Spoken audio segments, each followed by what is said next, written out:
السلام علیکم ورحمۃ اللہ وبرکاتہ۔ میں آج ایک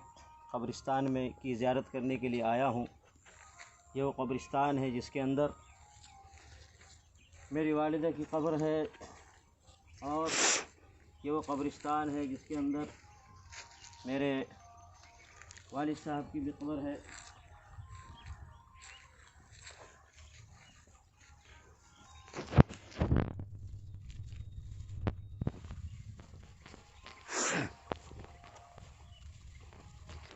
قبرستان ہے جس کے اندر میرے والد صاحب کی بھی قبر ہے،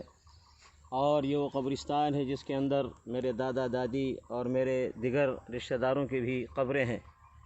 یہ ایک ایسا قبرستان ہے جیسا کہ آپ دیکھ رہے ہیں، بالکل ویسے ہی قبرستان ہے جیسے رسول اللہ صلی اللہ علیہ وسلم نے قبرستان بنانے کا حکم دیا ہے اور قبر بنانے کی تعلیم دیا ہے۔ قبرستان کے بارے میں رسول اللہ صلی اللہ علیہ وسلم نے فرمایا ہے کہ فزوروها فإنها تذکرکم الآخرہ، قبرستان کی زیارت کرو کیونکہ یہ تمہیں اپنی آخرت یاد دلائے گی۔ تو قبرستان کی زیارت کا ایک مقصد یہ ہے کہ اپنی آخرت یاد دلائے۔ دیکھیں یہ قبرستان ہے، اس کے اندر امیر بھی ہے، غریب بھی ہیں، بڑے بھی ہیں، چھوٹے بھی ہیں، چودھری بھی ہیں، اور بڑے بڑے شان اور شوکت والے لوگ بھی ہیں، اور نوکر بھی ہیں، غریب فقیر محتاج سب ہیں۔ تو اس سے نصیحت ملتی ہے، عبرت ملتی ہے کہ دیکھو انسان جب اس زمین کے اوپر رہتا ہے تو کتنی شان اور شوکت کے ساتھ رہتا ہے، لیکن جب اس زمین کے اندر چلا جاتا ہے تو دیکھو اس کی کیا حالت ہے۔ بہت بڑی عبرت اور نصیحت ہے یہ قبرستان اور یہ قبریں۔ تو اسی لیے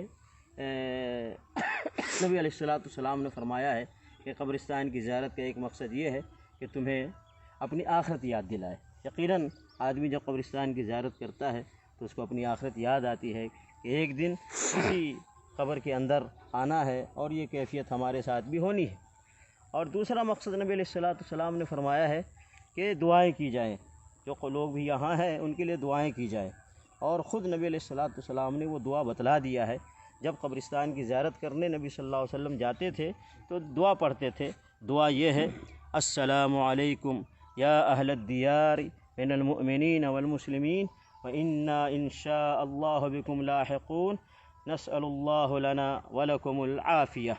یہ دعا رسول اللہ صلی اللہ علیہ وسلم نے بتلایا ہے اور سکھلایا ہے۔ تو کوئی بھی کسی قبرستان کی زیارت کے لیے جائے تو یہ دونوں چیزوں کو اپنے ذہن میں رکھے کہ ایک تو عبرت اور نصیحت لے قبرستان سے، اور دوسرے قبرستان میں جو لوگ بھی ہیں، قبر میں جو بھی ہیں، ان کے لیے دعائے مغفرت، دعائے رحمت اور سلامتی کے لیے دعا کرے، چاہے وہ کسی نبی کی قبر ہو، رسول کی قبر ہو، شہید کی قبر ہو، ولی کی قبر ہو، بزرگ کی قبر ہو، صالحین کی قبر ہو، ماں باپ کی قبر ہو، باپ دادا کی قبر ہو، کوئی بھی قبر ہو، سب کی زیارت کا ایک ہی طریقہ رسول اللہ صلی اللہ علیہ وسلم نے بتلایا ہے۔ اس کا خیال رکھنا چاہیے کہ قبرستان کی زیارت سنت کے مطابق ہو، سنت کی خلاف ورزی نہ ہو۔ اور یہ بھی یاد رہے کہ نبی علیہ السلام نے قبرستان کی زیارت کے موقع پر صرف اتنا دعا بتلایا ہے جو دعا میں پڑھا ہوں، لیکن قبرستان میں آ کر کے سورہ فاتحہ پڑھنا، یا قبرستان میں آ کر کے درود شریف پڑھنا، یا قبرستان میں آ کر کے قل هو اللہ احد، قل اعوذ برب الفلق، قل اعوذ برب الناس پڑھنا، یہ سب نبی علیہ السلام سے ثابت نہیں ہے۔ یہ سب نہیں کرنا چاہیے، بلکہ صرف وہ دعا پڑھنی چاہیے جو دعا رسول اللہ صلی اللہ علیہ وسلم نے بتلایا ہے۔ اسی طریقے سے قبرستان ایسا ہی ہونا چاہیے جیسے دیکھ رہے ہیں آپ، بالکل سیدھا سادہ ایسا قبرستان ہونا چاہیے جس سے عبرت و نصیحت ملے گی۔ اسی لیے نبی علیہ السلام نے فرمایا کہ کچھ چیزیں ہیں جو قبرستان میں نہیں کرنی چاہیے، قبروں پر وہ کام نہیں کرنا چاہیے، جیسے ان یجسس القبر، نہر رسول صلی اللہ علیہ وسلم ان یجسس القبر، یعنی قبروں کو چونا گچ کرنا، ڈیکوریشن کرنا کسی قبر پر، اور یا اسی طریقے سے ان یبنى علیہ، یا کسی قبر پر عمارت بنائی جائے، بلڈنگ بنائی جائے اور اس کو ڈیکوریشن کیا جائے، اور اسی طریقے سے وَأَن يُكْتَبَ عَلَيْهِ، اور نہ ہی قبر پر کچھ لکھنا چاہیے، نہ بورڈ لگانا چاہیے اس کی قبر ہے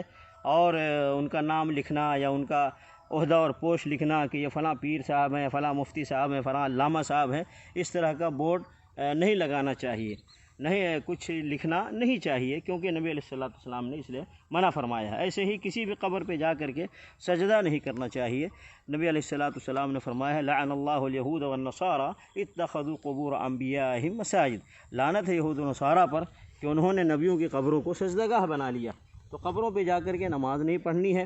اور قبروں پہ جا کر کے سجدہ نہیں کرنا ہے، قبروں پہ جا کر کے پھول نہیں چڑھانا ہے، چادر نہیں چڑھانا ہے، اور نہ وہاں مجاوری کرنی ہے، اور نہ ہی وہاں جا کر کے کسی کو سجادہ نشین بنا کر کے رکھنا ہے۔ یہ ساری چیزیں نبی علیہ الصلوۃ والسلام سے ثابت نہیں ہیں، بلکہ نبی علیہ الصلوۃ والسلام نے منع فرمایا ہے۔ اور ایسے کام جو غیر مسلموں کی علامت اور پہچان ہے وہ مسلمانوں کو نہیں کرنا چاہیے، اس سے پرہیز کرنا چاہیے۔